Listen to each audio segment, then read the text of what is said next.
I'll be honest with you, I knew it was going to get confusing, but I feel like I did it one step at a time. My most difficult And I can explain each step as I go. video ever. And I can make the video super fast, I think. Starting with a car wreck when I was age 17, the surgeon explained that he was forced to make a decision to attach my superficial backline to the muscles of my facial expression, which are two separate medical books that do not go together.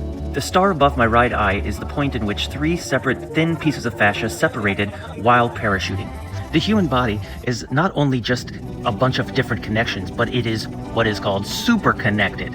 Layers upon layers of connections. So naturally, a tearing and retraction of fascia at the top in front of my face would affect the back of my head. As I'm sure this is hard to understand, I tried to make it as simple as possible by showing you the thin lines of where it tore.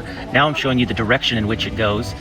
And also I'm drawing circles to represent where I believe the fascia twisted or flipped upon itself, ultimately because of the superconnectivity of our human bodies, forcing the newly formed separated fascia parts to retract. The one right here goes around underneath my ear and across my neck. That middle one, that one goes above my ear and across the bottom of my nose, leaving the large section of fascia on my left side to retract like a fruit roll-up, taking my center line of balance and equilibrium right along with it.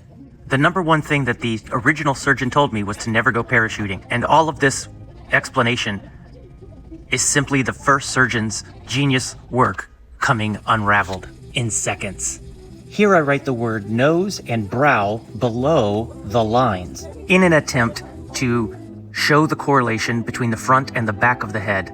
Notice this knot right here is where both come together, including the fascia, creating a giant C-clamp of pain on the left side of my head.